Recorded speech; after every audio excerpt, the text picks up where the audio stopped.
This is a tape titled Miracle Healing Through the Power of Prayer by Dr. T. Lobsang Rampa. For a complete list of tapes and books about UFOs, write to Gray Barker, Box 2228, Clarksburg, West Virginia 26301. And now, Dr. Rampa.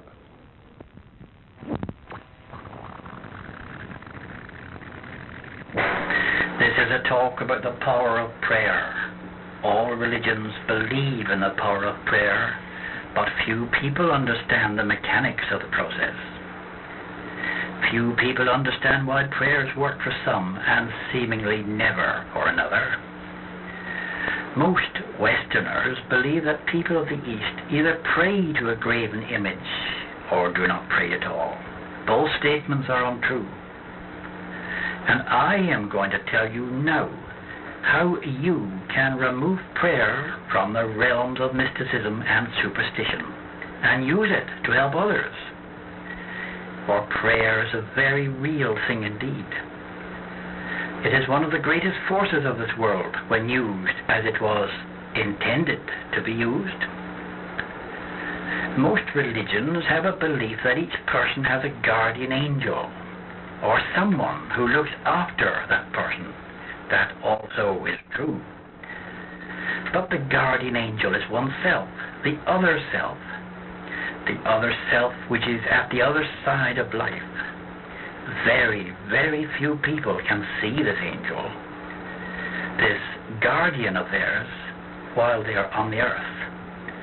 But those who can are able to describe it in detail.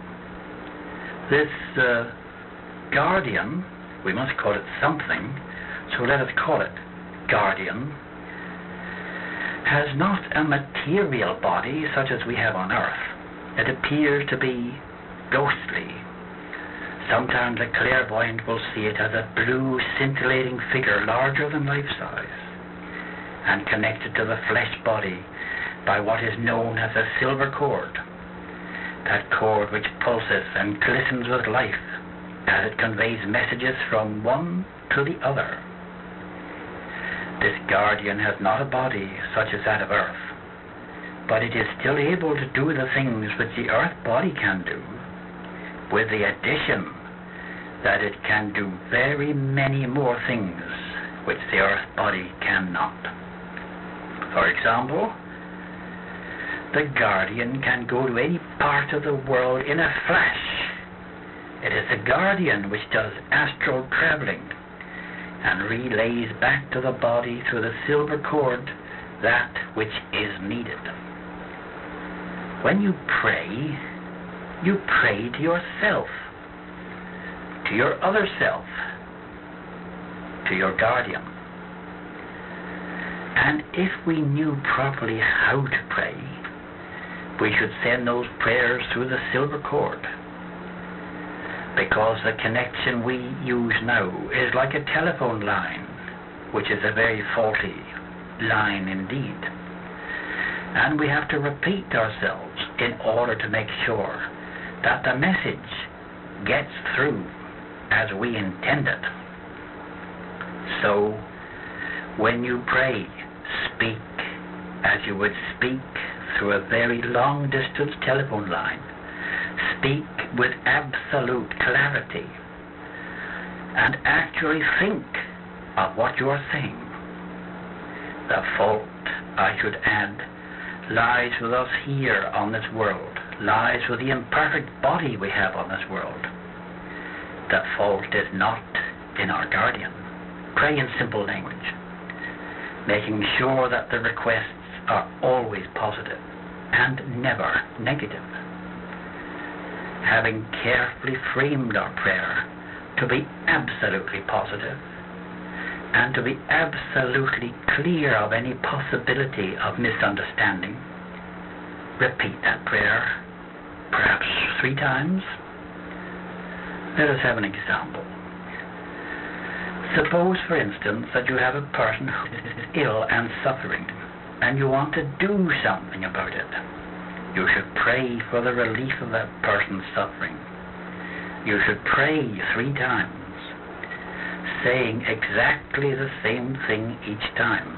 You should visualize that shadowy figure, that insubstantial figure, actually going to the house of the other person, following the route which you would yourself follow, entering the house and laying hands on that person, and so effecting a cure. I will return to this particular theme in a moment, but first let me say that you should repeat that as many times as are necessary. And if you really believe, then there will be an improvement. This matter of a complete cure, well, if a person has a leg amputated, no amount of prayer will replace it. But if a person has cancer or any other grave disease, then that can be halted. Obviously, the less the seriousness of the complaint, the easier it is to effect a cure. Everyone knows of the records of miracle cures throughout the history of the world. Lourdes and many other places, they are famed for their cures. And these cures are effected by the other self, by the guardian of the person concerned, in association with the fame of the locality. For constant thought about a locality builds up a very potent force.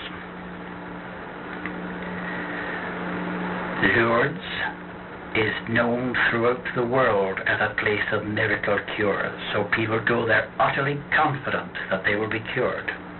And very often, that confidence is passed on to the guardian of the person,